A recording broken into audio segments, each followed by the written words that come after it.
یہ مت سمجھنا کہ ہمیں جنگ نہیں آتی، ہمیں ہی جنگ آتی ہے۔ کراچی والوں کا پتہ ہمیشہ گروپ کا پتہ ہوتا ہے۔ پاک فوج زندہ باد، پاکستان بائندہ باد۔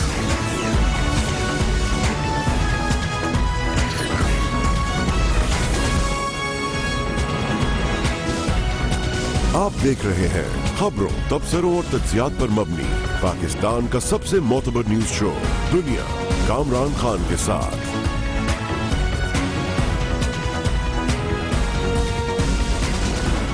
السلام علیکم، میں ہوں کامران خان۔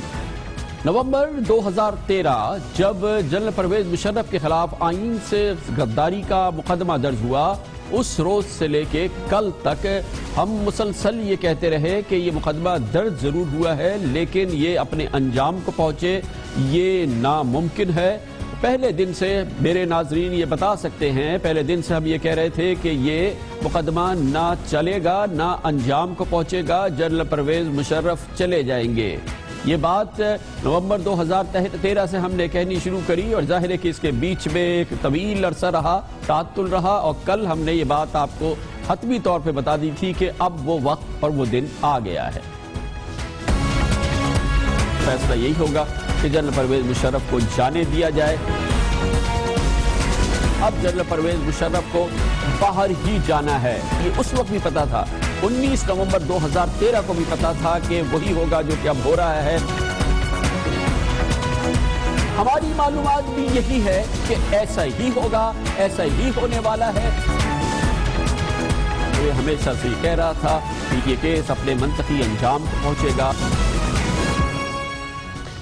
اور وہ منطقی انجام اب ہو رہا ہے۔ جنرل پرویز مشرف کا وہ باب جو انہوں نے خود پاکستان واپس آ کے شروع کیا تھا، پاکستان کی واپسی کے میں انہوں نے اپنی نئی سیاسی زندگی کا آغاز کیا تھا، وہ باب اب کلوز ہو رہا ہے۔ اس کے ساتھ ہی جنرل پرویز مشرف کی پاکستان کی میدان سیاست، پاکستان کی میڈیا پہ جس انداز سے وہ چھائے رہے، خاص طور پہ پچھلے 3 سالوں میں، بالآخر اس کا اختتام ہونا ہے، اور اب وہ اختتام ہو گیا ہے۔ جنرل پرویز مشرف اب سے تھوڑی دیر بعد، آج سے لے کے کل تک کسی بھی وقت روانہ ہو جائیں گے، اور پھر وہ واپس کب آئیں گے اس کے بارے میں کچھ کہنا ابھی قبل از وقت ہے یا ناممکن ہے۔ لیکن آج وہ مشکل فیصلہ جس کا ہم نے آپ کو کل اظہار کیا تھا اور اس امید کا اظہار بھی کیا تھا کہ جناب نواز شریف کے لیے مشکل گھڑی ضرور ہے لیکن فیصلہ ہو چکا ہے، اور جناب نواز شریف کے اعتماد میں اضافہ ہوگا۔ ان کی جو اس وقت مضبوط گرفت ہے طاقت پر، سیاست پر، اس میں مزید مضبوطی آئے گی جب وہ جنرل پرویز مشرف کو باہر جانے دیں گے اور ECL سے ان کا نام نکال دیں گے۔ آج یہ متوقع اعلان وزیر داخلہ جناب چودھری نثار علی خان نے اب سے تقریباً 2 گھنٹے قبل کیا۔ حکومت نے یہ فیصلہ کیا ہے کہ سپریم کورٹ کے فیصلے کی روشنی میں جنرل مشرف کو علاج کی خاطر باہر جانے کی اجازت دی جائے۔ جیسے آپ جانتے ہیں کہ عدالت کے سامنے ان کے وکلاء نے یہ بھی کمٹمنٹ کی ہے کہ 4-6 ہفتے علاج کے بعد جن صاحب واپس آ جائیں گے۔ انہوں نے اس بات کی بھی کمٹمنٹ کی ہے کہ ان کا اس کیس کو فیس کرنے کا، عدالتوں کے سامنے پیش ہونے کا پورا ارادہ ہے۔ جناب چودھری نثار علی صاحب نے بجا طور پہ سپریم کورٹ کے فیصلے کا حوالہ دیا جس کا کہ کل ذکر تھا، لیکن جس بات کا انہوں نے حوالہ دیا، جس بات کا انہوں نے حوالہ نہیں دیا وہ بہت زیادہ امپورٹنٹ تھی، اور وہی تھی مشکل گھڑی جناب نواز شریف کے لیے، حکومت کے لیے اور خود ان کے لیے، کیونکہ سپریم کورٹ آف پاکستان نے یہ اختیار حکومت کو دے دیا تھا کہ اس کا یہ حکم حکومت کے راستے میں نہیں آ سکتا اگر وہ فیصلہ کرے کہ جنرل پرویز مشرف کو باہر نہیں جانا چاہیے، یا کہ وہ خصوصی عدالت جو ان پر آئین سے غداری کا مقدمہ چلا رہی ہے وہ یہ فیصلہ کرے کہ جنرل پرویز مشرف کو باہر نہیں جانا چاہیے۔ اس لیے یہ کلی طور پہ فیصلہ آج جناب وزیر اعظم جناب نواز شریف کا تھا، مشکل اس لیے تھا کہ جیسا کہ یہ فیصلہ ہوا، اگر وہ نہیں جانے دے رہے تھے تو سب مل کے کہہ رہے تھے کہ وسیع القلبی کا مظاہرہ کریں، مفاہمت کا کام کریں اور اپنی جو گرفت مضبوط ہے سیاست پر اور حکومت پر اس کو ثابت کریں، جنرل مشرف کو جانے دیں، بھول جائیں ماضی کو۔ اور یہ دوسری جانب تھا کہ وہی سیاسی قوتیں جو جنرل پرویز مشرف کو اپنے دور اقتدار میں کسی طرح سے بھی ان کی طرف انگلی اٹھانے کی جرات نہیں کرتی تھی، وہ جناب نواز شریف پر ان کی حکومت کے خلاف یقینی طور پہ لعن طعن کریں گی، ان کو برا بھلا کہیں گے۔ اسی لیے جناب چودھری نثار علی خان نے بجا طور پہ آج اپنی پریس کانفرنس میں کہا کہ یہ فیصلہ وہ تھا جسے ہم کریں تو ہماری رسوائی، نہ کریں تو ہماری رسوائی۔ Damn if we do it, damn if we don't. یہ کیس اس حکومت نے بنایا، اگر چھپنا ہوتا تو آج سے 2 سال پہلے چھپ چکے ہوتے، جب اسپیشل کورٹ نے حکومت کو اختیار دیا کہ وہ ان کو باہر جانے کی اجازت دیں۔ جہاز بھی یہاں موجود تھا، وہ 7 دن سے کھڑا تھا۔ اس کے بعد ہائی کورٹ سندھ کا فیصلہ تو واضح تھا، ہم اور کچھ نہ کرتے، اس کی مخالفت نہ کرتے۔ 15 دن کا جو ٹائم دیا گیا تھا اس کے اندر اپیل نہ کرتے، وہ خود بخود سیلف ایکسیکیوٹری ہو جاتا۔ پاکستان میں حکمرانی کے حوالے سے اب جو فیصلہ کرتے ہیں، you damned if you do and you damned if you don't. ہم نے عین عدالتی کارروائی اور عدالتی فیصلوں کے مطابق یہ فیصلہ کیا ہے، اور میرا خیال ہے کہ کسی بھی جمہوری ملک میں جہاں رول آف لا ہو اسی طرح فیصلے ہوتے ہیں۔ فیصلہ مشکل ضرور تھا، وزیر اعظم جناب نواز شریف اس حوالے سے ماضی میں بھی بہت ہی سخت اپنی پوزیشن رکھ چکے ہیں، لیکن جیسا کہ توقع تھی آج اس فیصلے کے آنے کے بعد اس کی تنقید کا آیا وقت، اور پاکستان پیپلز پارٹی نے سب سے زیادہ تنقید کی۔ پاکستان پیپلز پارٹی کے شریک چیئرپرسن جناب بلاول بھٹو زرداری نے آج اپنے ایک بیان میں کہا کہ حکومت ECL پر عدالتی فیصلے کی آڑ میں مشرف کو فرار ہونے کا موقع دے رہی ہے۔ پرویز مشرف پر سنگین مقدمات ہیں، میری والدہ کے قتل میں بھی وہ نامزد ملزم ہیں۔ سنگین مقدمات کے باوجود باہر جانے دیا گیا تو قانونی تقاضے ادھورے رہ جائیں گے۔ پرویز مشرف کو فرار کا موقع دے کر حکومت ان کا احسان کا صلہ چکا رہی ہے۔ پیپلز پارٹی کے مقدمات برسوں چلتے ہیں، ڈکٹیٹر کے حق میں ایک دن میں فیصلہ آ گیا۔ یہ ضرور پوزیشن ہے جناب بلاول بھٹو زرداری کی جو کہ اس وقت انہوں نے پیش کری، لیکن یہ بات بھی اپنی جگہ حقیقت ہے کہ جنرل پرویز مشرف سے ہی پاکستان پیپلز پارٹی نے اقتدار حاصل کیا تھا۔ جنرل پرویز مشرف ہی پاکستان پیپلز پارٹی کے دور میں ابتدائی چند مہینوں میں پاکستان کے صدر رہے، اور پھر جنرل پرویز مشرف پاکستان پیپلز پارٹی کے دور میں ہی انتہائی باعزت طریقے سے فل گارڈ آف آنر کے ساتھ ایک ریڈ کارپیٹ ان کو الوداع کیا گیا۔ وہ انتہائی عزت کے ساتھ، انتہائی اہم اپنے مقام کے ساتھ اور بہت ہی شان و شوکت کے ساتھ وہ رخصت ہوئے۔ زبردست ان کا گارڈ آف آنر تھا، بہت ہی زبردست انداز سے وہ انتہائی باعزت طریقے سے پاکستان سے رخصت ہوئے، اور پاکستان سے رخصت ہونے کے بعد بھی مسلسل ان کے حوالے سے ان کو کسی قسم کی شکایت یا تکلیف پیپلز پارٹی کے 5 سالہ دور حکومت میں نہیں ہوئی۔ گو کہ یہ بات اپنی جگہ مسلمہ حقیقت ہے کہ ان کے خلاف آئین سے سنگین غداری کا مقدمہ جو سب سے اہم ان کے خلاف الزام تھا وہ پاکستان مسلم لیگ نون کی حکومت نے قائم کیا جب تبدیلی اقتدار ہوا۔ یہ بات بھی مبصرین پاکستان کے جاننے والے صحافی اور سیاستدان جانتے ہیں کہ جنرل پرویز مشرف کے جانے سے قبل جب انتقال اقتدار ہو رہا تھا، جناب آصف علی زرداری تگ و دو کر رہے تھے۔ ان کی کوشش تھی کہ پارلیمنٹ کے ذریعے ان کے ان تمام اقدامات کی کو انڈیمنٹی دے دی جائے، اس کی توثیق کر دی جائے جو ان کے دور میں ہوتے رہے اس وقت تک جب تک کہ وہ فوج سے ریٹائر ہوئے اور پھر وہ صدارت سے رخصت ہو رہے ہیں۔ یہ ایک معروف بات ہے، یہ سب لوگوں کو پتہ ہے۔ جناب نواز شریف خود اس کی کئی بار اظہار بھی کر چکے ہیں کہ دراصل پیپلز پارٹی اور جناب آصف علی زرداری چاہتے تھے کہ جنرل پرویز مشرف کے تمام اقدامات کی توثیق پارلیمنٹ کر دے تاکہ ان کی چٹ اور ان کی سلیٹ بالکل صاف ہو جائے۔ زرداری صاحب یہ چاہتے تھے فوری مشرف کے ریزگنیشن کے فوراً بعد کہ ہم انڈیمنٹی دیں 3 نومبر کے سارے اقدامات کو، 2 کے یا 3 کے 3 نومبر کے اقدامات کو انڈیمنٹی دیں۔ ہم نے کہا ہم سیاست چھوڑ دیں گے، گھر چلے جائیں گے، ہم کبھی بھی ایسے ان کانسٹیٹیوشنل کام کو انڈیمنٹی نہیں دیں گے۔ اس کام کو کبھی انڈیمنٹی نہیں دیں گے جس کے ذریعے سے عدالتیں توڑی گئیں، جس کے ذریعے سے اس ملک کی سول سوسائٹی، اس ملک کے وکلاء کے اوپر جو ہے تشدد کیا گیا۔ اور یہ بات بھی اپنی جگہ حقیقت ہے کہ جب جناب نواز شریف پاکستان مسلم لیگ نون کی حکومت آئی تو پھر جنرل پرویز مشرف کے خلاف سنگین غداری کا مقدمہ بھی درج ہوا، ان کے خلاف دوسرے اور مقدمات بھی سامنے آئے، اور پھر اسی دور میں جنرل پرویز مشرف پر آئین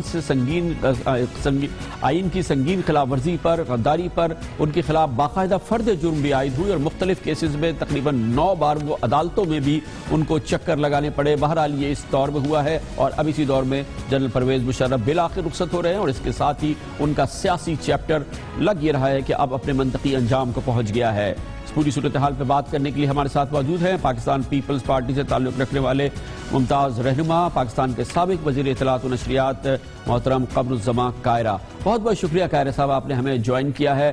اب جنرل پرویز مشرف کا جو چیپٹر ہے وہ کلوز ہو رہا ہے، وہ جا رہے ہیں۔ ایک بار وہ چیپٹر کلوز ہوا تھا جب آپ کی حکومت تھی، وہ guard of honour red carpet کے ذریعے رخصت ہو گئے تھے، اور پھر 5 سال تک خاموشی تھی۔ اب رخصت ہو رہے ہیں تو اب اس پر اتنی بے چینی کیوں ہے پیپلز پارٹی میں؟ آج شدید رد عمل کا اظہار کر رہے ہیں پیپلز پارٹی کے رہنما۔ کامران خان صاحب، میں تھوڑا سا وقت آپ سے چاہوں گا۔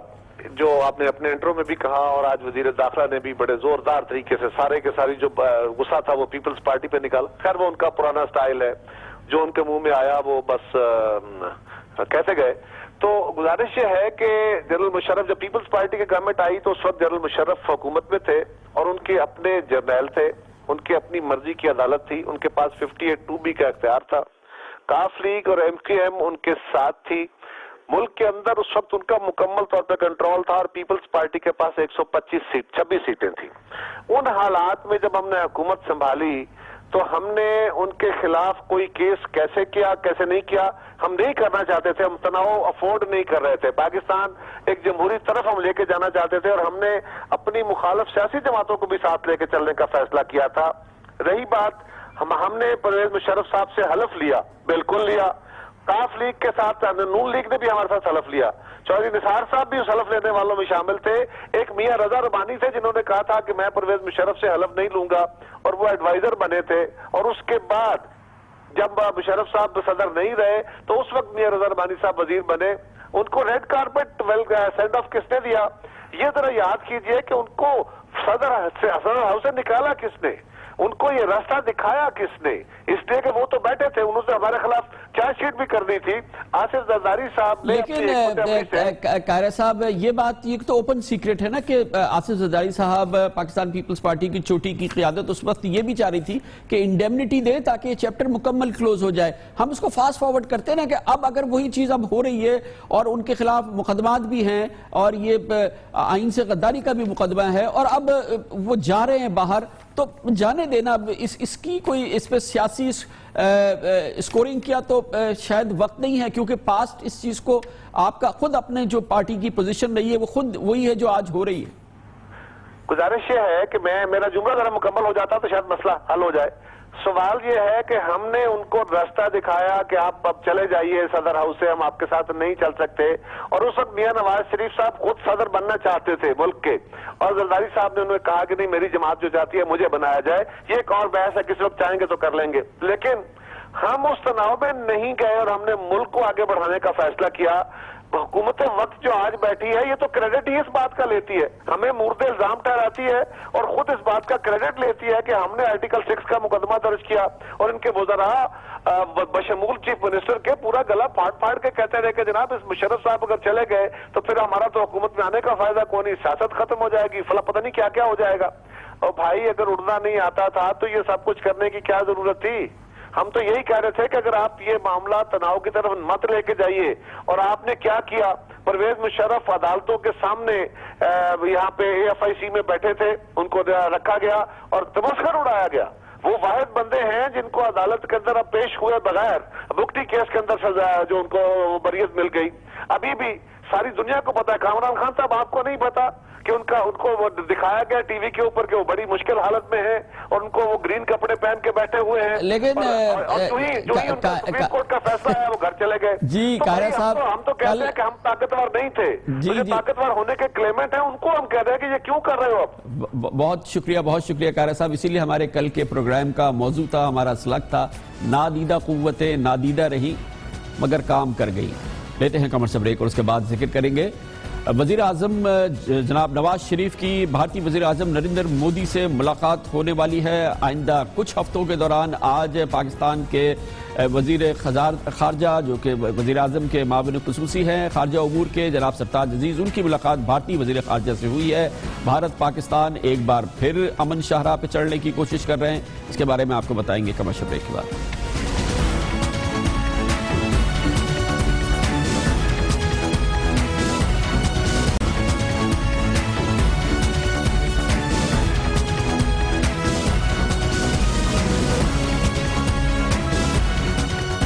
نہ جانے کون سی بار مگر ایک بار پھر پاکستان و بھارت مذاکرات کی میز پر آتے نظر آ رہے ہیں. اس کے آثار آج نمایاں ہوئے جب مشیر خارجہ جناب سرتاج عزیز نے آج شام بھارتی وزیر خارجہ سشما سوراج سے نیپال کے شہر پوکھارا میں باضابطہ بات چیت کی, اور یہ طویل عرصے کے بعد ایک باضابطہ کانٹیکٹ ہوا جناب سرتاج عزیز کا بھارتی وزیر خارجہ کے ساتھ.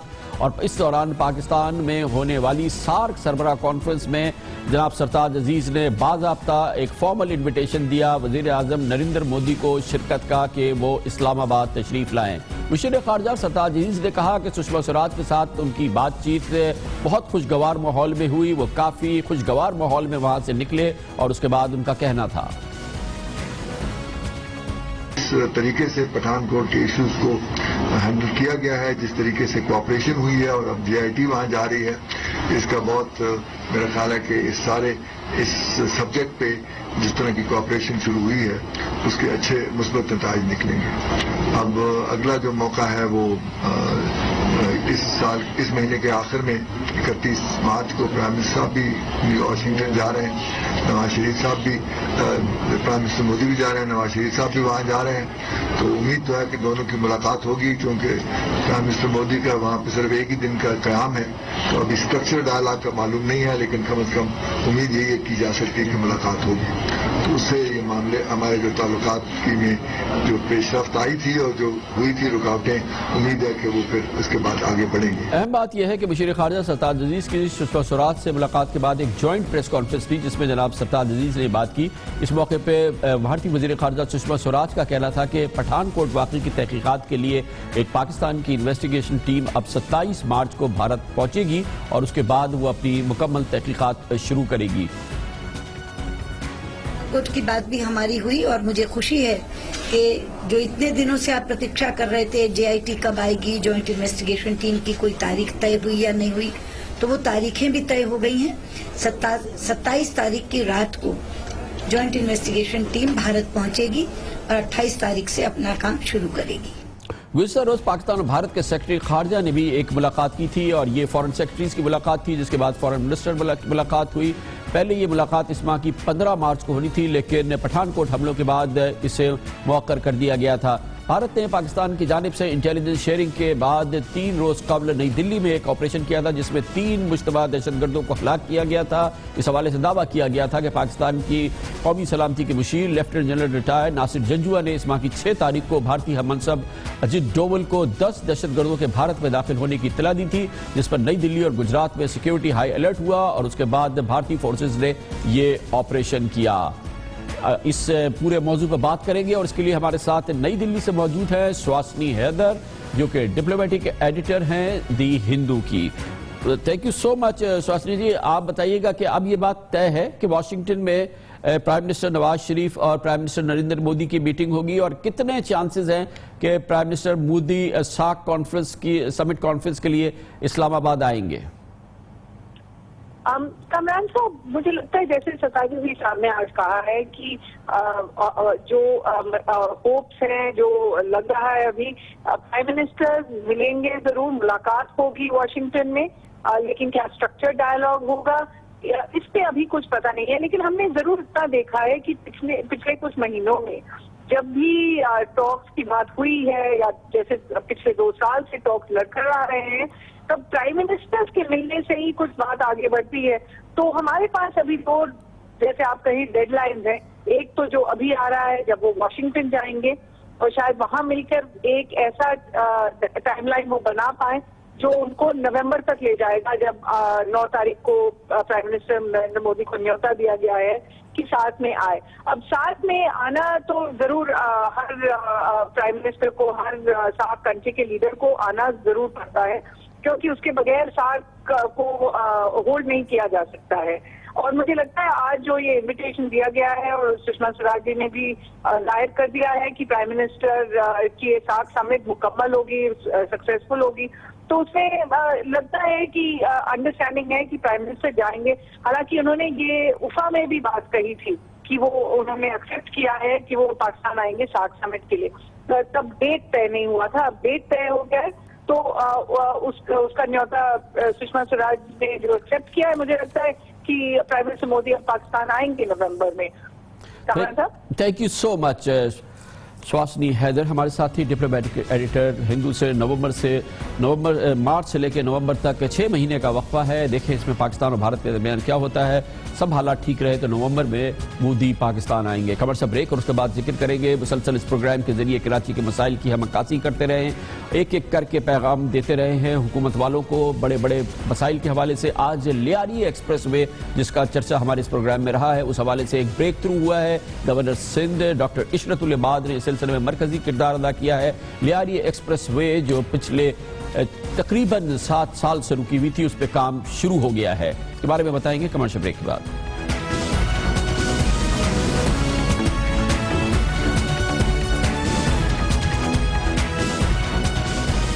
ہمارے اس پروگرام کے ذریعے کراچی کے جن مسائل کا ذکر ہوتا رہا ہے اس کی جانب حکام کی جو توجہ مبذول کرانے کی ہم کوشش کرتے رہے ہیں. گورنر سندھ ڈاکٹر عشرت العباد اس کو لیڈ کر رہے ہیں.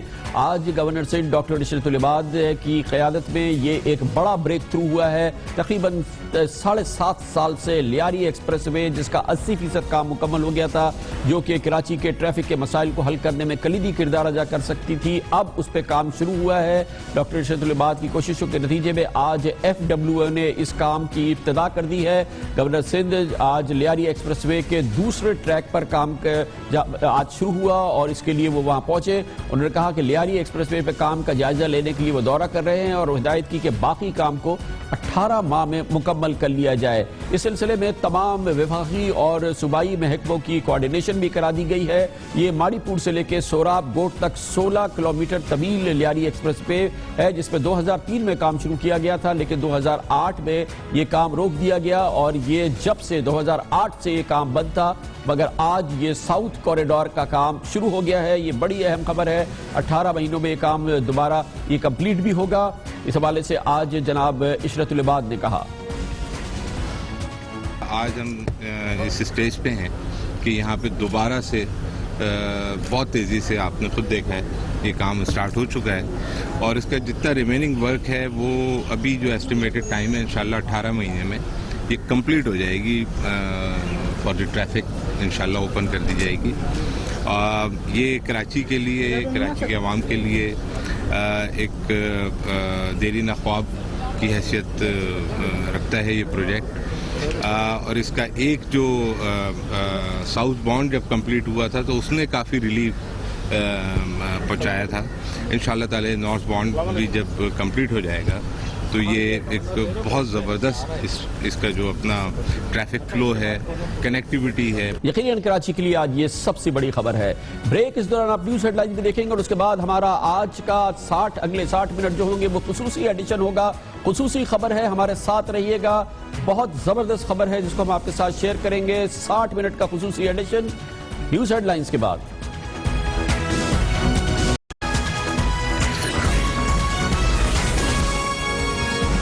آپ دیکھ رہے ہیں خبروں تبصروں اور تجزیات پر مبنی پاکستان کا سب سے معتبر نیوز شو دنیا کامران خان کے ساتھ.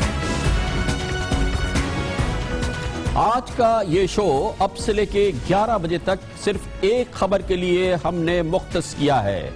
یہ بہت اہم خبر اور پاکستان کی سیاست اور پاکستان کی قومی سلامتی کے حوالے سے انتہائی کلیدی خبر ہے۔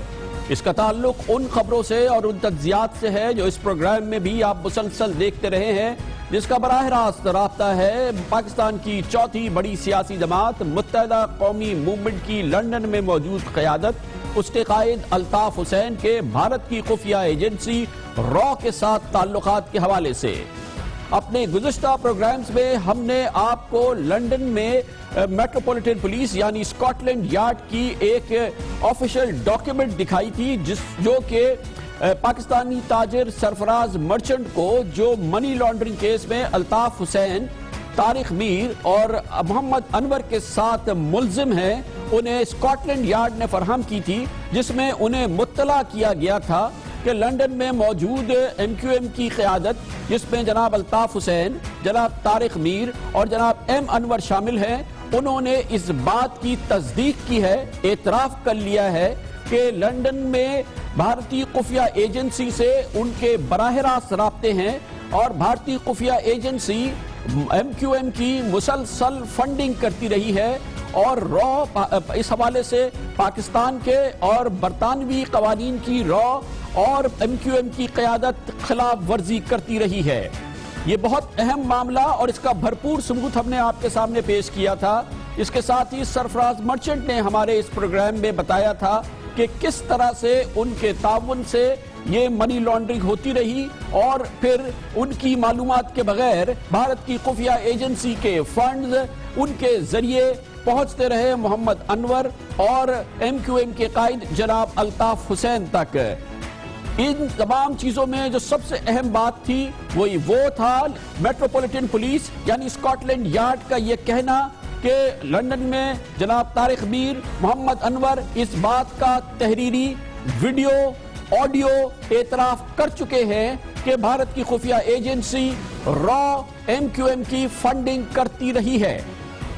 آج ہم اپنے اس پروگرام میں آپ کو حرف بحرف، لفظ بلفظ وہ اعتراف نامہ جو طارق میر نے اسکاٹ لینڈ یارڈ کو سرکاری طور پہ تحریر کرایا ہے وہ ہم آپ کے سامنے پیش کریں گے۔ یہ وہ اعتراف نامہ ہے جس میں تفصیل سے ذکر ہے ان سوالوں کا جو اسکاٹ لینڈ یارڈ کے دو اہم افسران نے ان طارق میر سے پوچھے۔ اس کو دیکھنے کے لیے آپ کو بیک گراؤنڈ ضرور ذہن میں رکھنا ہوگا اس بریفنگ کا جو سرفراز مرچنٹ کو لندن میٹروپولیٹن پولیس نے فراہم کی تھی۔ اسکاٹ لینڈ یارڈ نے جو آج ہم آپ کو حرف بحرف اعتراف نامہ سنا رہے ہیں، دکھا رہے ہیں، اسکاٹ لینڈ یارڈ نے طارق میر کا یہ تحقیقاتی انٹرویو 30 مئی 2012 کو لیا تھا، جبکہ سرفراز مرچنٹ کا تحقیقاتی انٹرویو اسکاٹ لینڈ یارڈ نے 15 اپریل 2015 کو لیا تھا۔ برطانوی پولیس حکام نے طارق میر سے جو یہ اعتراف نامہ ہے ایجویر پولیس اسٹیشن میں ریکارڈ کیا اور وہیں پر تحقیقات کی، جبکہ طارق میر سے معاف کیجیے گا سرفراز مرچنٹ سے انٹرویو بیلگریویا پولیس اسٹیشن میں لیا گیا تھا۔ طارق میر سے انٹرویو اسکاٹ لینڈ یارڈ کے اس دستاویز کے مطابق اسکاٹ لینڈ یارڈ کے انسداد دہشت گردی یونٹ کے آفیسر جان نیل اور اسکاٹ لینڈ یارڈ کے جنگی جرائم کے خلاف فورس کے آفیسر جیسن فوائے نے لیا تھا۔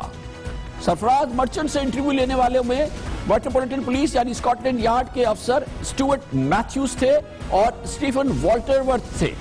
دستاویز سے یہ بات واضح ہے کہ طارق میر کا انٹرویو 30 مئی 2012 کو دوپہر 3:34 پر شروع ہوا اور شام 6:10 پر ختم ہوا۔ 2 گھنٹے اور 36 منٹ پر مشتمل انٹرویو میں ٹیپ تبدیل کرنے کے لیے، ڈسک تبدیل کرنے کے لیے 3 بار چند لمحوں کا وقفہ لیا گیا کیونکہ یہ انٹرویو باقاعدہ ریکارڈ کیا جا رہا تھا۔ اب وہ حرف بحرف اعتراف نامہ کیا تھا؟ میٹروپولیٹن پولیس کی دستاویز کے مطابق 15 اپریل 2015 کو، یعنی اب ہم آپ کو پھر سرفراز مرچنٹ کے حوالے سے بتا رہے ہیں، ایم کیو ایم کے منی لانڈرنگ کیس کی تفتیش کے دوران سرفراز مرچنٹ کو کیا بتایا گیا تھا؟ انہیں بتایا گیا تھا اسکاٹ لینڈ یارڈ کی جانب سے ایم کیو ایم کی عمارتوں اور دفاتر سے بڑی تعداد میں رقم برآمد کی گئی، برطانیہ میں ایسے کئی اثاثوں کی نشاندہی ہوئی جو ایم کیو ایم کے ہیں. ابھی امکان یہ ہے کہ یہ رقم ایم کیو ایم نے بھارتی حکومت اور غیر قانونی طریقوں سے حاصل کی. اسکاٹ لینڈ یارڈ کہتا ہے کہ ثبوت موجود ہیں کہ الطاف حسین اور ایم کیو ایم کے ممبران نے پاکستان کے انتخابی قوانین کی خلاف ورزی کرتے ہوئے بھارتی حکومت سے ممنوعہ فنڈز حاصل کیے. یہ اسکاٹ لینڈ یارڈ کہہ رہا ہے کہ یہ پاکستان اور برطانیہ کے فوجداری قوانین کی بھی خلاف ورزی ہے. اسکاٹ لینڈ یارڈ کہتا ہے کہ تحویل میں لی گئی رقم اور اثاثے کرمنل پراپرٹی ہیں. 2012 میں طارق میر کا جو انٹرویو ہوا اور محمد انور سے جو کچھ علیحدہ الزامات کی تحقیقات ہوئی، اب اسکاٹ لینڈ یارڈ کہتا ہے اور سرفراز مرچنٹ کو دستاویز میں بتاتا ہے کہ اس دوران پوچھ گچھ کی گئی جس میں طارق میر اور محمد انور نے اعتراف کیا کہ ایم کیو ایم بھارتی حکومت سے فنڈنگ وصول کر رہی ہے. اس کا اعتراف، اس کا اظہار سرفراز مرچنٹ نے ہمارے اس پروگرام میں بھی کیا. میٹروپولیٹن پولیس نے اپنے ڈاکیومنٹ پر مجھے تحریری لکھ کے دیا ہے کہ جی ان کے ہمارے پاس آڈیو ویڈیو کنفیشنل سٹیٹمنٹس ہیں اور اس سٹیٹمنٹس میں انہوں نے بالکل کیٹیگورکلی کہا ہے کہ جی ہم انڈین گورنمنٹ سے فنڈنگ لیتے تھے، ہمیں را فنڈنگ کرتی تھی. وہ انہوں نے لکھ کے اپنے ڈاکیومنٹ پہ دیا ہے. وہ کوئی میرا بنایا ہوا ڈاکیومنٹ نہیں ہے، وہ کسی اور کا پریپیئر کیا، وہ میٹروپولیٹن پولیس کا اپنا ڈاکیومنٹ ہے. اور وہ ڈاکیومنٹ کیا ہے وہ بتانے کا آج وقت ہے، جس کے لیے ہم نے یہ اپنا پورا پروگرام مختص کیا ہے. وہ ڈاکیومنٹ ہے، وہ اعتراف طارق میر کا ہے. طارق میر کے اسکاٹ لینڈ یارڈ کو 8 صفحات پر مشتمل اعتراف کے جو اعترافی بیان ہے، اس کے ابتدائی 5 صفحات الطاف حسین، محمد انور اور عمران فاروق مرحوم کی بھارتی خفیہ ایجنسی را کے اعلیٰ حکام سے ملاقاتوں، بھارت سے فنڈنگ اور متحدہ کے کارکنوں کی بھارت میں مسلح ٹریننگ کے متعلق ہے. اس ڈاکیومنٹ کے مطابق برطانوی پولیس کے تحقیقاتی آفیسر جان نیل نے سوال کیا اور اس کے طارق میر نے جوابات دیے. جان نیل نے پوچھا، ہم محمد انور سے بھارتی فنڈنگ سے متعلق انٹرویو کر چکے ہیں، آپ کیا کہیں گے؟ طارق میر کا جواب تھا، وہ کہتے ہیں میں پہلے بھی بتا چکا ہوں، ابتدائی طور پہ تقریباً 8 لاکھ پاؤنڈ سالانہ کی فنڈنگ ہوتی تھی. نقد رقم کوریئرز کے ذریعے برطانیہ آتی تھی، لیکن پھر 10,000 پاؤنڈ تک کی نقد رقم کی شرط عائد ہونے پر، یعنی کہ وہ شرط تھی یہ ہے کہ برطانیہ میں آپ 10,000 پاؤنڈ سے زیادہ کیش کی صورت میں نہیں لا سکتے. تو اسی کی طرف طارق میر اشارہ کر رہے ہیں کہ نقد رقم کی شرط عائد ہونے پر ہمیں کاروباری افراد کا سہارا لینا پڑا جو رقم وصول کرتے اور اسے ایم کیو ایم کو دے دیتے تھے. لیکن ایسے صرف 1% واقعات ہی ہوں گے. رقم کا بڑا حصہ پاکستان میں ایم کیو ایم کے ہمدردوں اور ایم کیو ایم کے فلاحی اداروں کی جانب سے ہوتا تھا. زیادہ تر رقم براہ راست الطاف حسین کو بھیجی جاتی تھی. جان نیل نے کہا بھارتی رقم بتائیں. بھارتی رقم کے بارے میں جان نیل نے جب پوچھا، طارق میر نے کہا 1992 میں الطاف حسین اپنے 2 ساتھیوں کے کراچی سے جب لندن آئے، برطانوی شہری ہونے کے ناطے محمد انور اور مجھ سے بھارتی حکام نے رابطہ کیا. ہمیں رقم کی ضرورت تھی مگر اس وقت ایم کیو ایم کے مالی معاملات میں نہیں دیکھتا تھا. تقریباً 1994 میں ہم نے رقم وصول کرنا شروع کی. ہمارے منجمد اکاؤنٹس بھی بحال ہو گئے تھے. 1995 اور 96 میں میں نے نصرت سے، خیال یہ ہے کہ یہ بات ندیم نصرت صاحب کے متعلق ہے، میں نے نصرت سے مالی معاملات لے لیے تھے اور وہ وقت تھا جب میں نے سنا کہ رقم بھارت سے آ رہی ہے. الطاف حسین کو اس بارے میں علم تھا. طارق میر اسکاٹ لینڈ یارڈ کو کہتے ہیں الطاف حسین بھارت سے رقم لے رہے تھے، مختلف ذرائع سے انہیں رقم مل رہی تھی. میں تو صرف لندن سیکریٹریٹ کا ماہانہ بجٹ انہیں دیتا تھا، وہ مجھے رقم دے دیتے تھے. مزید طارق میر اسکاٹ لینڈ یارڈ کے اس آفیسر کو بتاتے ہیں، اس ٹیپ ہونے والے انٹرویو کے دوران بتاتے ہیں، بھارتی حکومت ہماری فنڈنگ کرتی تھی کیونکہ وہ سمجھتی تھی ہماری مدد کرنا بہتر ہے. اگر ہم پاکستان میں برسر اقتدار آئے تو یہ بہت حوصلہ افزا ہوگا. مجھے یاد نہیں میری پہلی بار بھارتیوں سے ملاقات کب ہوئی. پھر طارق میر نے اپنے اس انٹرویو کے دوران بتایا اور یہ لکھا گیا، پہلی ملاقات روم یا وینا میں ہوئی تھی جس میں الطاف حسین اور محمد انور بھی موجود تھے. ہماری 3 یا 4 ملاقاتیں ہوئی تھی، ایک لازمی طور پر روم میں ہوئی تھی. اس کے علاوہ جہاں تک مجھے یاد ہے زیورک اور آسٹریا کے شہر سالزبرگ میں اور پراگ میں بھی ہماری ملاقاتیں ہوئی تھی۔ طارق میر اس کی مزید تفصیلات اور اس میں ایڈیشنل معلومات دیتے ہیں جو کہ ٹیپ کی جا رہی ہے، تحریر کی جا رہی ہے اسکاٹ لینڈ یارڈ کے 2 آفیسرز کے ذریعے، اور اس موقع پہ طارق میر کے وکیل بھی موجود ہیں۔ وہ بتاتے ہیں مزید پہلی ملاقات یقیناً ڈاکٹر عمران فاروق کے لندن آنے سے پہلے روم میں ہوئی تھی۔ ملاقات سالانہ نہیں ہوتی تھی بلکہ جب وہ یعنی کہ بھارتی چاہتے تھے ملاقات ہوتی تھی۔ ظاہر ہے طارق میر کو اس بات کا یقین تھا، جیسا کہ انہوں نے اپنے اس بیان میں کہا کہ یہ را کے آفیسر تھے۔ انہوں نے کہا مجھے یقین ہے کہ ان کے نام اصلی نہیں ہوتے تھے، وہ اپنی شناخت اور عہدے نہیں بتاتے تھے۔ جہاں تک میں سمجھتا ہوں وہ بھارتی خفیہ ایجنسی را سے تھے۔ ان کے سینئر آفیسرز کی اعلیٰ حکام اور بھارتی وزیر اعظم تک رسائی ہوتی تھی۔ یہ تحریری بیان ہے طارق میر کا، یہ ریکارڈ ہوا ہے اسکاٹ لینڈ یارڈ میں۔ اس کے 2 آفیسرز نے طارق میر کے وکیل کے سامنے کہا کہ یہ جو آفیسرز سے ملاقات ہوتی تھی یہ ٹاپ لیول کے آفیشلز ہوتے تھے، یہ ایسے آفیشلز ہوتے تھے جن کی انڈین پرائم منسٹر تک رسائی ہوتی تھی۔ یقیناً یہ وہی بات ہے جو مصطفیٰ کمال نے اپنی پہلی پریس کانفرنس میں کی۔ ریکارڈ کرانا شروع کیا تو جو اسکاٹ لینڈ یارڈ نے پوچھا بھی نہیں تھا ان کے سارے صفحے کالے کر دیے۔ 20 سال کا سارا کچا چٹا بتایا کہاں جاتے تھے، کہاں ملتے تھے، کہاں را کے ٹاپ لوگوں سے جن کے پرائم منسٹر سے جو ہے تعلقات، جو را کے چیف کی تعلقات ہوں گے نا پرائم منسٹر سے ایکسس ہوگا اور کس کا ہوگا، یہ ان کی اسٹیٹمنٹس میں ہیں۔ یہ کس کو دے رہے ہیں؟ اسکاٹ لینڈ یارڈ کو دے رہے ہیں۔ طارق میر نے پھر اسکاٹ لینڈ یارڈ کو اس تحریری 8 صفحے کے بیان میں، جو کہ تحریر میں جب ضبط کیا گیا تو 8 صفحوں میں آیا، باقاعدہ ریکارڈ کیا جا رہا تھا، کہتے ہیں میں نہیں کہہ سکتا وہ بھارتی ایم کیو ایم کی کیوں اور کتنی فائنینسنگ کر رہے تھے۔ مجھے پوری طرح یاد نہیں کہ ہم نے کتنی رقم مانگی تھی، لیکن میرے خیال میں تقریباً $15 لاکھ تھے جو الطاف حسین کے پاس گئے۔ ایک موقع ایسا بھی آیا جب ہمارے لنڈن سیکریٹریٹ کا ماہانہ خرچہ £1 لاکھ تک ہو گیا تھا۔ مجھے علم تھا کہ بھارت کے ذریعے سے ہماری فنڈنگ میں نمایاں اضافہ ہو گیا تھا۔ کافی عرصے فنڈنگ جاری نہیں، لیکن ایک ایسا وقت بھی آیا جب فنڈنگ روک دی گئی تھی۔ مثال کے طور پہ وہ دور جب مشرف دور میں بھارتیوں نے ہمیں کہا کہ اب ہمیں مزید رقم کی ضرورت نہیں ہے۔ یہ نہیں لکھا گیا اس بیان میں اور نہ اس کا ذکر ہے، لیکن ہم اس کی تشریح کرتے ہیں کیونکہ اس وقت ایم کیو ایم حکومت میں شامل ہو گئی تھی۔ اس وقت ایک عام تجزیہ کار کے نزدیک 5 انگلیاں گھی اور سر کڑائی میں تھا، اور بھارتیوں نے ہاتھ بھاپ لیا اور وقتی طور پہ فنڈنگ روک دی۔ میرے خیال میں طارق میر کہتے ہیں ہماری آخری ملاقات روم میں سن 2010 میں ہوئی تھی، جب ہم نے کچھ رقم وصول کی تھی جو نسبتاً کم رقم تھی۔ اس وقت ہمیں یہ رقم 6 ماہی ملنے لگی تھی۔ آخری وصولی شاید £2.5 لاکھ تھے۔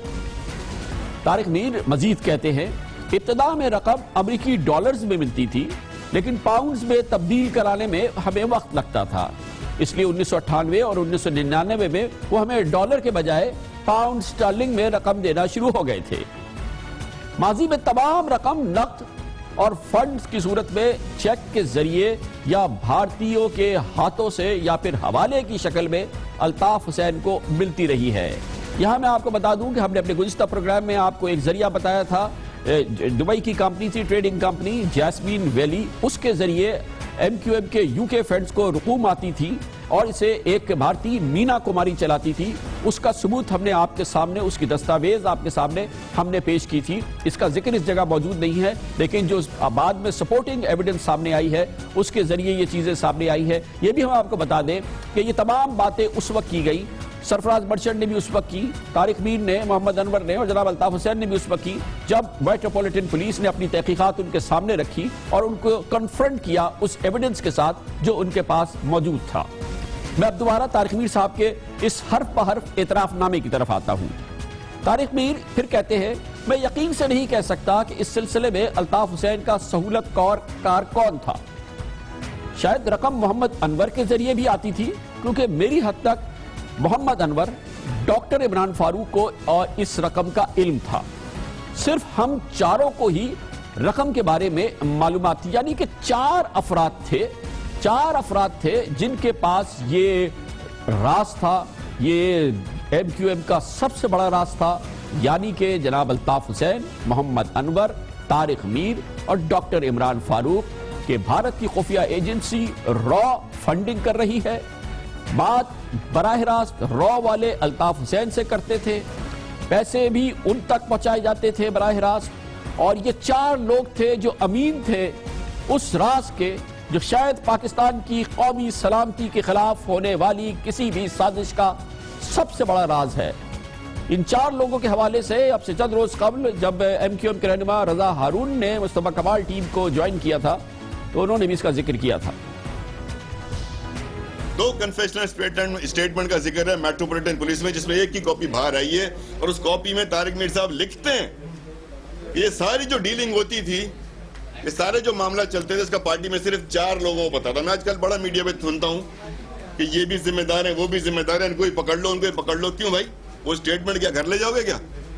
اس اسٹیٹمنٹ میں لکھا ہوا ہے طارق میر صاحب کے کہ پارٹی کے صرف 4 لوگ تھے، ان 4 کے نام لکھے ہوئے ہیں کہ صرف ان کو پتا تھا، باقی پارٹی میں کسی کو نہیں پتا. یہ کنفیشنل اسٹیٹمنٹ ہے اس جگہ کا جہاں دباؤ، زور زبردستی کے ساتھ اسٹیٹمنٹس نہیں دیے جاتے. یہ وہ کنفیشنل اسٹیٹمنٹ 8 صفحات مشتمل یہ اسٹیٹمنٹ، کیوں ہم یہ چاہتے تھے کہ یہ بات کسی اور تک نہ پہنچے، اور ظاہر ہے کہ اتنا بڑا راز ہوگا تو کیوں بہت سارے لوگوں کے ساتھ شیئر کیا جائے گا. اس کی مزید تشریح جناب طارق میر نے اسکاٹ لینڈ یارڈ کے ان 2 افسران کے سامنے اپنے وکیل کے ساتھ کہا، ہم یہ بات باہر لانا نہیں چاہتے تھے کہ ایم کیو ایم بھارت سے رقم لیتی رہی ہے، یہ بہت خفیہ تھا. رقم کا بڑا حصہ جو میں نے وصول کیا وہ گھر خریدنے کے لیے تھا، لیکن مجھے نہیں معلوم کہ اس فنڈنگ میں سے کتنا حصہ بھارت سے آیا، یا میں کہوں گا کہ گھروں کی خریدنے کی فنڈنگ کا بڑا حصہ بھارتی رقم سے آیا. جہاں اب یہ اتنا بڑا ہمالیائی راز نہیں رہا، یہ بھی کوئی راز نہیں ہے کہ ایم کیو ایم کے برطانیہ میں الطاف حسین صاحب کے برطانیہ لنڈن میں کئی گھر ہوا کرتے تھے. یہ تقریباً 9 گھر تھے، اور جب ان کی اہلیہ کے ساتھ ان کی علیحدگی کا معاملہ آیا تو ان کی اہلیہ نے وہ معاملہ جب اپنی وہ سیپریشن فائل کر رہی تھی تو برطانوی قوانین کے لحاظ سے انہوں نے اپنا کلیم ان گھروں پہ ڈالا جو کہ کل 9 گھر تھے. اس کے علاوہ ان کے پاس دوسری جائیدادوں کی بھی تفصیل تھی، جس کے فوراً بعد ان کو انگیج کیا گیا، اور اس دوران ان گھروں کو، ان کی اونرشپ کو چینج کر کے ایک دوسری کمپنی بنا کے ایک کمپنی میں اس کی اونرشپ ڈال دی گئی. اس کے بعد پھر بہت سارے امور جو تھے وہ یورو پراپرٹی کے نام سے چلائے گئے. یہ ایک بیک گراؤنڈ ہے جو کہ میں آپ کو بتا چکا ہوں، اس حوالے سے جو طارق میر کہتے ہیں کہ ہم جو گھروں کو خریدنے کے لیے بھارتی رقم آیا کرتی تھی، یعنی کہ جو property M Q M assets بنا رہی تھی لنڈن میں. جناب طارق میر نے مزید بتایا اسکاٹ لینڈ یارڈ کو کہ میں پہلے بتا چکا ہوں کہ لنڈن میں 8 لاکھ پاؤنڈ سالانہ آتے تھے، جو کئی سال تک باقاعدگی سے آتے رہے، اور اس میں گھروں کو خریدنے کے لیے رقم شامل نہیں تھی. گویا کہ گھروں کو خریدنے کے لیے رقم بھارتیوں نے الگ سے، بھارتی خفیہ ایجنسی نے الگ سے فراہم کی. جان نیل جو اس موقع پر موجود تھے اور جو اس ڈاکٹر انور کو انٹرویو کر رہے تھے، انہوں نے بھارتیوں سے ملاقات کے حوالے سے پوچھا تو طارق میر نہیں جھجکے، کیونکہ اب بات کھل رہی ہے. اور پھر آج ان کا تحریری بیان، ان کا ریکارڈ شدہ بیان جو کہ اسکاٹ لینڈ یارڈ کے پاس موجود ہے. طارق میر کہتے ہیں کہ ان کا سربراہ آیا کرتا تھا، کل 4 لوگ تھے بھارت سے، نمبر 2 بدل گیا تھا، میٹنگ زیادہ لمبی نہیں تھی، ہلکی پھلکی بات چیت ہوتی تھی. یہاں پہ پھر میں رکوں گا اور آپ کو بتا دوں کہ یہ بات اب ثابت ہو گئی ہے کہ بھارت کی خفیہ ایجنسی را کے سربراہ ان ملاقاتوں میں خود آیا کرتے تھے، اور اے ایس دولت وہ ایک سربراہ تھے جو آتے تھے، اور اجت چکربرتی جو ان کے بعد آئے وہ آتے تھے، اور براہ راست یہ ملاقاتیں ہوتی تھی. طارق میر کہتے ہیں کہ وہ عمومی ان سے بات ہوتی تھی، اور یہ بات انہوں نے اپنے انٹرویو میں کئی دفعہ اس کی طرف اشارہ کیا ہے کہ وہ براہ راست بات جو ان کی اہم بات ہوتی تھی، وہ خصوصی کوئی بات ہوتی تھی تو وہ الطاف حسین صاحب کے ساتھ 1 on 1 ہوتی تھی. وہ کہتے ہیں کہ عموماً طور پہ وہ یہ جاننا چاہتے تھے کہ پاکستانی سیاست میں عمومی طور پہ کیا ہو رہا ہے، اور افغانستان میں طالبان کی وجہ سے علاقائی سیاست میں بھی کیا اثر ہے. انہوں نے کراچی میں ہونے والے واقعات پر بھی گفتگو کی. وہ لنچ کرتے تھے، ان کا بنیادی مقصد الطاف حسین سے ملاقات ہوتا تھا تاکہ ہمارے درمیان رابطے بحال رہے. ٹاپ لیول کے لوگ آیا کرتے تھے، اور وہ را کے ٹاپ لیول کے لوگ آتے تھے اور وہ ملاقات کیا کرتے تھے ان 4 افراد سے، اور ایک خصوصی ملاقات ہوتی تھی ان کی جناب الطاف حسین سے۔ اس کا ذکر جناب سرفراز مرچنٹ نے ہمارے پروگرام کے انٹرویو میں بھی کیا تھا۔ انور صاحب نے کئی دفعہ ہماری ساتھ بیٹھ کے نجی محفلوں میں یہ بات بالکل کنکلوڈ کی ہے، اور انہوں نے کہا ہے کہ جی جس دن مجھے ٹرائل پہ لے جایا جائے گا، اگر یہ کیس چارج ہوا تو انہوں نے اس بات کا وعدہ کیا تھا کہ میں ہر چیز کھل کے بتاؤں گا کورٹ کے اندر، کس کی وجہ سے میں یہ را سے پیسے لیتا تھا، کس کی وجہ سے جا کے میں ان سے میٹنگز کرتا تھا۔ انڈین را سے کنیکٹڈ لوگ بھی میں نے ان کے گھر پہ دیکھے، ان کے باقاعدہ، اور کوئی چھوٹی موٹی شخصیات نہیں دیکھی، مطلب آپ کہہ سکتے ہیں number 1 number 2 they used to sit with him۔ Number 1 number 2 ہوتے تھے۔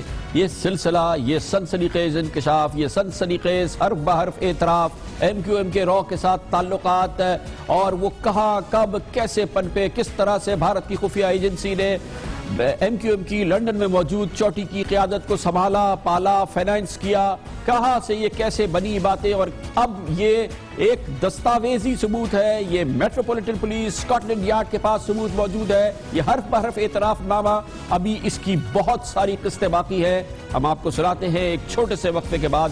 آئیے گا واپس، جائیے گا نہیں، یہ بہت ہی دلچسپ کہانی ہے، یہ بہت ہی دلچسپ تاریخی اعتراف نامہ ہے جو جاری رہے گا ایک چھوٹے سے وقفے کے بعد۔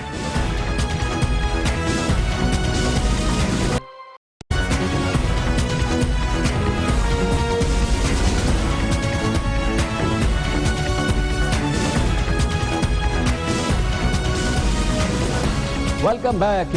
پورا پروگرام ہمارا یہ خصوصی ایڈیشن مختص ہے ایم کیو ایم اور را کے تعلقات کے حوالے سے، اور آج ہم آپ کو وہ ثبوت پیش کر رہے ہیں جو یقینی طور پہ اس معاملے کے حوالے سے حتمی ثبوت ہے اور بالکل ناقابل تردید ثبوت ہے، بھرپور ثبوت ہے۔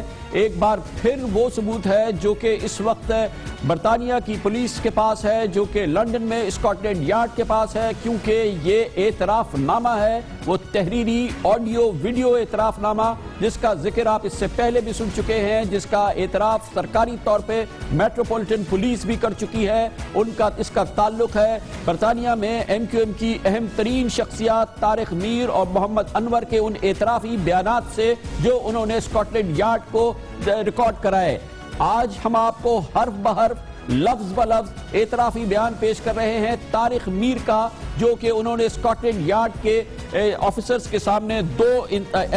کے سامنے ایجویر پولیس اسٹیشن میں 30 مئی 2012 کو ریکارڈ کرایا تھا۔ اس کا ٹائم بھی ہم نے آپ کو بتایا تھا۔ اس موقع پر طارق میر سے جو انٹرویو کر رہے تھے اسکاٹ لینڈ یارڈ کے انسداد دہشت گردی کے یونٹ کے آفیسر جان نیل تھے، اور ان کے ساتھ اسکاٹ لینڈ یارڈ کے ہی جنگی جرائم وار کرائم فورس کے سربراہ جیسن فوائے تھے، جو کہ اس انٹرویو کو لے رہے تھے طارق میر کو، جن کے ساتھ ان کے وکیل بھی موجود تھے۔ اس کی بہت اہم آپ کو تفصیلات، لفظ بلفظ تفصیلات ہم نے وقت سے قبل کی آپ کے سامنے پیش کی، لیکن یہ سلسلہ یہاں ختم نہیں ہو رہا بلکہ آگے بڑھ رہا ہے، اور بہت اہم معاملات ہیں جو بھی آپ کے سامنے نہیں آئے۔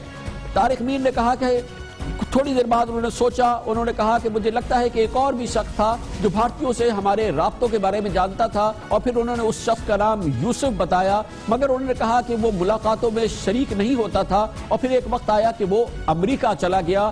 یہ یوسف کون تھا اس کے بارے میں ابھی پراسراریت برقرار ہے۔ انسداد دہشت گردی یونٹ کے جان نیل اسکاٹ لینڈ یارڈ کے، پھر انہوں نے طارق میر سے پوچھا الطاف حسین اور محمد انور کی جو ملاقاتیں، خاص طور پر انہوں نے پوچھا کہ بھارتیوں سے جو ملاقاتیں ہوتی تھی اس کا طریقہ کیا تھا۔ انہوں نے کہا کہ الطاف حسین اور محمد انور کی میریٹ ہوٹل ویانا میں بھارتیوں سے ملاقات ہوتی تھی۔ یہ وہ ایشوز ہے جو جان نیل نے پوچھا کہ طارق میر سے پوچھا کہ انہیں بتایا جائے کہ الطاف حسین اور محمد انور کی میریٹ ہوٹل ویانا میں بھارتیوں سے ملاقات کے بارے میں بتائے۔ 10 لاکھ پاؤنڈ کی ایمرجنسی فنڈز کی درخواست کے بارے میں جان نیل نے طارق میر سے پوچھا۔ پھر طارق میر کا جو جواب ہے وہ پھر میں آپ کو لفظ بلفظ پیش کرتا ہوں۔ مجھے ایمرجنسی فنڈ کی درخواست کے بارے میں یاد نہیں، میرا کام صرف سیکریٹریٹ کے اخراجات چلانے کے لیے بجٹ کی حد تک ہوتا تھا۔ پھر جان نیل نے پوچھا کہ یہ ملاقاتیں را کے آفیشلز کے ساتھ ہوتی تھی آپ کی، اس کا طریقہ کار کیا تھا؟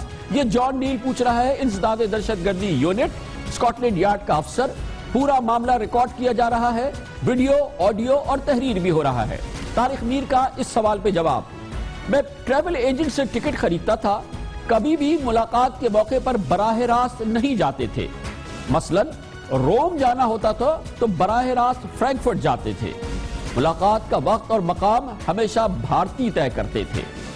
پھر طارق میر اس اہم راز کے مزید جو پردے ہیں وہ اٹھاتے ہیں، اور ہمیں صرف 2 دن کا نوٹس دیا جاتا تھا۔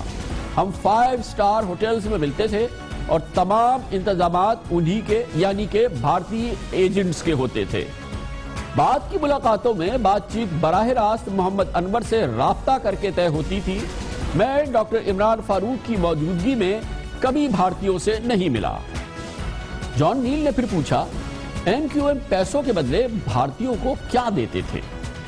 ظاہر ہے کہ بہت بڑا سوال ہے۔ طارق میر کا جواب: مجھے کوئی اندازہ نہیں کہ ہم بھارتیوں کو بدلے میں کیا دیتے تھے۔ ہم تو جب حکومت میں تھے تب بھی بے اختیار تھے۔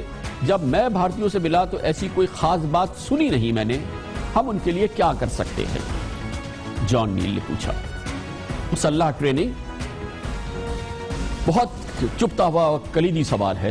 طارق میر کہتے ہیں، میری موجودگی میں مسلح تربیت کے حوالے سے کبھی بات نہیں ہوئی۔ میں مسلح تربیت یا ایسی ٹریننگ کی فنڈنگ میں شامل نہیں رہا۔ میں نے سنا ہے کہ لوگوں کو مسلح ٹریننگ کے لیے بھیجا جاتا تھا۔ اب آپ سنیے یہ بات، یہ اعتراف نامہ طارق میر کا، جان نیل کا اسکاٹ لینڈ یارڈ کا سوال کہ مسلح ٹریننگ کیا ایم کیو ایم کے لوگوں کو دی جاتی تھی، کیا ان کی ٹریننگ ہوتی تھی؟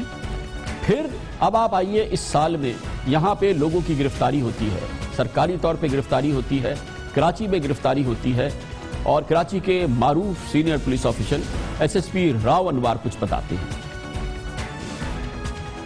متحدہ قومی موومنٹ کی تمام بڑی قیادت جو ہے وہ انوالو ہے۔ اس میں ندیم نصرت کا نام بہت اہم ہے۔ اس میں اس کے علاوہ جو ہے لندن میں محمد انور، جو کہ ان کا اہم آدمی ہے، جس کی نیشنلٹی بھی لندن کی ہے، لیکن وہ پیچھے انڈیا سے ہے اور جس کا راز سے بہت بڑا تعلق ہے، اور وہ متحدہ قومی موومنٹ کا قائد الطاف حسین کی ہدایت پر جو ہے لڑکوں کو وہاں تمام فیسلٹیز دلوا کے اور راز سے ان کا کنیکشن تعلق کروایا ہے، اور پھر وہ یہ اس طرح کی ٹریننگ دیتے ہیں۔ آپ کو ذرا سلسلہ دیکھیں، آپ رابطہ دیکھیں، یہ سن 2010 میں اسکاٹ لینڈ یارڈ طارق میر کا بیان ریکارڈ کر رہا ہے اباؤٹ انڈین فنڈنگ، را کی جو فنڈنگ ہوتی ہے، پھر ایم کیو ایم کے لڑکے ٹریننگ کے لیے جاتے ہیں، ویپن ٹریننگ ان کی ہوتی ہے۔ یہ وہ ہے حرف بحرف اعتراف نامہ جو اس وقت ہم آپ کے سامنے پیش کر رہے ہیں۔ اس سوال کے بعد اسکاٹ لینڈ یارڈ کے انسداد دہشت گردی کے جان نیل طارق میر سے پوچھتے ہیں، یہ کلنگ ٹیم کے بارے میں تو ہمیں بتائیں، وہ ٹیم جو قتل و غارت کرتی ہے، یقینی طور پہ ان کا تعلق ان لوگوں سے ہے، ان ایم کیو ایم کے ان مبینہ لوگوں سے ہے جن کی ذمہ داری صرف قتل کرنا ہے۔ طارق میر کہتے ہیں، میں 2006 سے صرف مالی معاملات دیکھ رہا ہوں۔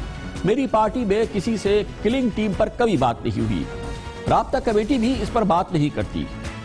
کسی کو رد عمل دینے پر گفتگو کراچی میں ہوتی تھی۔ برطانیہ میں ڈاکٹر عمران فاروق یہ ذمہ داری خود نبھاتے تھے۔ اب جبکہ ان کا انتقال ہو چکا ہے، کراچی میں بھی کسی کو کلنگ ٹیم کا علم نہیں ہے۔ لیکن یہ ایک بڑا فیکٹ جو کہ ایک بھیانک حقیقت ہے، جس کی کہ اب ایم کیو ایم بھی مختلف حوالوں سے اعتراف کرتی رہی ہے کہ کراچی سے لوگ بھارت جاتے رہے اور فوجی ٹریننگ حاصل کرتے رہے۔ اس کا بڑا برملا اور دل سے اظہار کیا تھا مصطفیٰ کمال نے جس روز وہ کراچی واپس لوٹے۔ انڈیا جا رہے ٹریننگ کر کے آ رہے ہیں، اچھے خاصے ماؤں کے فیملیز کے بچے کرمنل ایجنٹ ہو گئے، انٹرنیشنل دہشت گرد ہو گئے۔ میں ان را کے ایجنٹوں کی بات کر رہا ہوں یار، اسی معاشرے کے لڑکے تھے، نہیں پیدا ہوئے را کے ایجنٹ، یہ تنظیم میں آ کر یہ را کے ایجنٹ بنے، اس پارٹی میں آ کر یہ قاتل بنے، پھانسیوں پہ چڑھ گئے۔ وہ تھی راو انوار کی بات، اس سے پہلے 2010 میں طارق میر کی بات، پھر اسکاٹ لینڈ یارڈ کے سوال، پھر مصطفیٰ کمال کی یہ گفتگو۔ مگر یہ معاملہ بہت پیچیدہ ہے۔ سولت مرزا جو کہ اب پھانسی پا چکے ہیں، KEC کے سابق منیجنگ ڈائریکٹر شاہد حامد کے قتل کے الزام میں کلیدی شخصیت ہوتے تھے MQM کی اس قسم کی ٹیموں کے، اس قسم کی سرگرمیوں کے۔ جب وہ گرفتار ہوئے تو انہوں نے بلا جھجک بتایا کہ یہ کام ہوتا کیا ہے، کیسے چلتا ہے۔ یہ اس پورے بھیانک معاملے کی ایک اور نازک کڑی ہے۔ پارٹی اب آپ لوگوں کو آگے بھیجنا چاہ رہی ہے، آپ لوگوں کو جانا ہے پارٹی کہاں بھیج رہی ہے، کس طرح بھیج رہی ہے، آپ کو معلوم نہیں۔ جتنے عرصے چاہے گی پارٹی آپ لوگوں کو رکھے گی، جب چاہے گی واپس بھیجی جائے گی۔ تو اتنا میں بتا رہا تھا کہ MQM کے ٹریننگ وغیرہ جو ہے وہ انڈیا کے اندر ہے، اور انڈیا کی بات کر رہے ہیں لیکن کھل کے نہیں بولنا۔ اب یہ کہاں جانے گا کھل کے بتاؤ ہوتا کہ ہماری باری نہ بنے۔ تو سر ہم لوگ انڈیا جا رہے ہیں، صدر علی باغ نے ہم لوگوں سے بولا کہ اللہ تعالیٰ بہتر ہے تم لوگ انڈیا جاؤ، ٹریننگ حاصل کرو۔ یہ معاملات ہیں پاکستان کی چوتھی بڑی سیاسی جماعت چلتی لندن سے ہے، وہاں کی چوٹی کی قیادت کے بھارت کی پاکستان کے دشمن ملک کی انٹیلیجنس ایجنسی را کے ساتھ تعلقات، مسلسل فنڈنگ، ٹریننگ اور نہ جانے کیا کچھ۔ خبر سے بریک، اس کے بعد یہ اعتراف نامہ قتل نہیں ہوا، یہ ختم نہیں ہوا۔ جب ہم واپس آئیں گے تو اس اعتراف نامے میں ڈاکٹر عمران فاروق، ان کے قتل کے حوالے سے بھی طارق میر کے بہت اہم انکشافات موجود ہیں، وہ بھی آپ کو بتائیں گے حرف بحرف، اور اس کے آگے چل کے پھر آپ کو بتائیں گے حکیم سعید، کراچی کے مسیحا جن کو قتل کر دیا گیا تھا کراچی میں، وہ کیا واقعہ تھا، وہ بھی بتایا طارق میر نے۔ کمرشل بریک کے بعد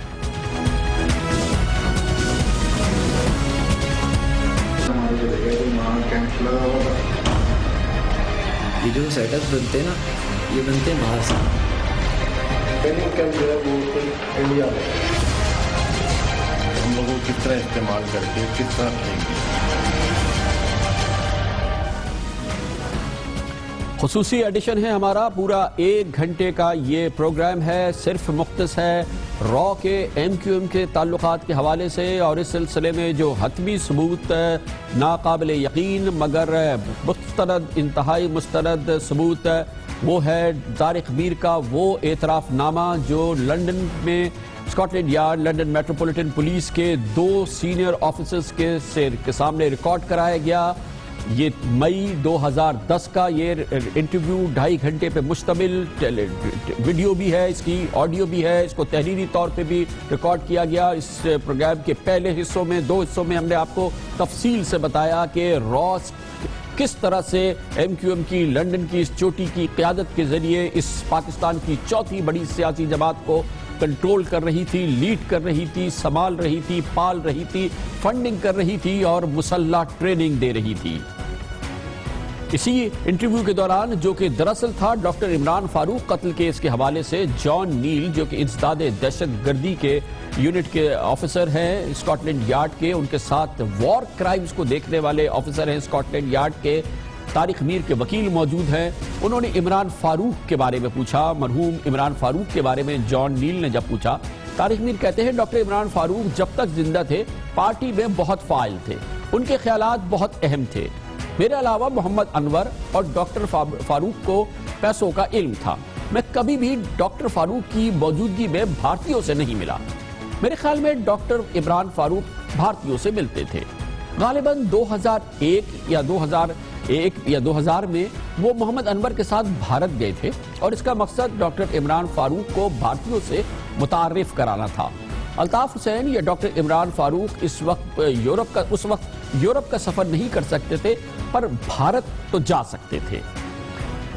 طارق میر کہتے ہیں مجھے اس بات کا علم نہیں کہ ڈاکٹر عمران فاروق کے پاس معطلی کے دوران کیش سے بھرا کوئی بیگ تھا، مجھے نہیں معلوم تھا کہ ڈاکٹر عمران فاروق پیسوں کے معاملات میں اس طرح سے ملوث تھے۔ یقینی طور پہ طارق میر ان ثبوت اور ان چیزوں کے حوالے سے بات کر رہے ہیں جو اسکاٹ لینڈ یارڈ کے یہ آفیسرز اس انٹرویو کے دوران ان کے سامنے رکھ رہے ہیں۔ طارق میر ڈاکٹر عمران فاروق کے بارے میں کہتے ہیں وہ میرے ساتھ کھل کر بات کرتے تھے، انہوں نے مجھے بتایا تھا کہ وہ کوئی جز وقتی کام بھی کر رہے ہیں۔ ڈاکٹر عمران فاروق قتل کی تحقیقات میں مدد کے لیے ہم جو کر سکتے تھے ہم نے کیا، مجھے نہیں معلوم کہ ان کی کوئی دشمنی تھی یا ان کی کیا کوئی دشمنی تھی، انہیں شروع میں بھی معطل کیا گیا تھا۔ ایک اور بات ہوئی تھی جب ڈاکٹر عمران فاروق کو پہلے سسپینڈ کیا گیا تھا، شاید اس طرف طارق میر کہہ رہے ہیں، مجھے معلوم ہے کہ اس بارے میں کراچی سے فون پر بات ہوئی تھی، ان کو مرکزی رابطہ کمیٹی نے معطل کیا تھا. اس پر کوئی ووٹنگ نہیں ہوئی تھی. پارٹی میں کبھی ووٹنگ نہیں ہوتی. طارق میر نے یہ کوئی راز نہیں ہے. بہرحال انہوں نے بتایا کہ ان کی پارٹی میں کوئی ووٹنگ نہیں ہوتی اور ایکشن ہوتا ہے. انہوں نے کہا کہ بہت سارے لوگ معطل ہوتے ہیں اور میں ایک دو دن میں وہ واپس آ جاتے ہیں. لیکن غالباً کچھ لوگ نہیں چاہتے تھے کہ وہ واپس آئیں, یعنی کہ ڈاکٹر عمران فاروق, کیونکہ جب وہ بھیج دیے گئے تو طارق میر نے بتایا اسکاٹ لینڈ یارڈ کو کہ شاید کچھ لوگ تھے جو نہیں چاہتے تھے کہ وہ واپس آئیں. ان سے اختلافات تھے, لیکن ایسے کوئی اختلافات نہیں تھے کہ کوئی ان کو قتل کرنا چاہے. Farouk at Edgware Tube Station, then was stabbed to death outside his home. Police here have launched a massive investigation into the murder of Imran Farouk. To two men, I believe in Karachi, during the year, that was on the grounds of this murder.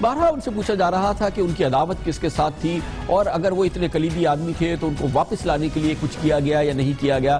اس پہ طارق میر کا یہ حرف بہر بیان کہتا ہے, مجھے نہیں یاد کہ کوئی ایسی میٹنگ ہوئی ہو جس میں ڈاکٹر عمران فاروق کو پارٹی میں واپس آنے کی دعوت دینے کے حوالے سے کوئی بات ہوئی ہو. اس معاملے پر کبھی بات نہیں ہوئی. اس بات کو ایجنڈے پر رکھنا میرا فیصلہ نہیں تھا. ہم میں سے کوئی یا الطاف حسین اس معاملے کو ایجنڈے پر رکھ سکتے تھے. مجھے نہیں یاد کہ الطاف حسین نے کبھی اس کو ایجنڈے پر رکھنے کی کوشش کی ہو. طارق میر کہتے ہیں مجھے یہ بھی یاد نہیں کہ الطاف حسین نے کبھی یہ کہا ہو کہ وہ نہیں چاہتے کہ عمران فاروق واپس آئیں. میں نے تجویز دی تھی کہ ڈاکٹر عمران فاروق کو واپس لایا جائے, مگر وہ دوسروں نے اس کی حمایت نہیں کی. گویا کہ طارق میر بتا رہے ہیں کہ بہت سے لوگ تھے ایم کیو ایم میں, یا کچھ لوگ تھے ایم کیو ایم میں جو عمران فاروق کو واپس نہیں لانا چاہتے تھے. طارق میر مزید کہتے ہیں, میں نے سوچا کہ ڈاکٹر عمران فاروق واپس نہیں آنا چاہتے, اس لیے ان سے بات کرنے کا کوئی فائدہ نہیں. میں ایسی کسی گفتگو سے آگاہ نہیں جس میں یہ بات ہوئی ہو کہ ڈاکٹر عمران فاروق سیاست میں واپسی کے بارے میں سوچ رہے ہوں. ڈاکٹر عمران فاروق کے علاوہ طارق میر نے اپنے اس اعترافی بیان میں, جو کہ لفظ بلفظ حرف بحرف اپنے اس خصوصی ایڈیشن میں آپ کے ساتھ شیئر کر رہے ہیں, بہت اہم باتیں کی ہیں. کراچی کے مسیحا, وہ شخص جو کہ کراچی میں شرافت کی, خدمت کی ایک علامت تھی. حکیم محمد سعید جن کا 1998 میں قتل کر دیا گیا تھا, شاید کراچی کی تاریخ کی جو المناک ترین واقعات ہیں ان میں سے ایک ہے. وہ کیسے ہوا تھا, کون کون اس کے پیچھے تھا, اور کیا اس کے جو دوسری باتیں ہیں بہت اہم باتیں, یہ بھی اسکاٹ لینڈ یارڈ کے ساتھ شیئر کی تھی طارق میر نے. اس کے بارے میں آپ کو بتائیں گے وقفے کے بعد.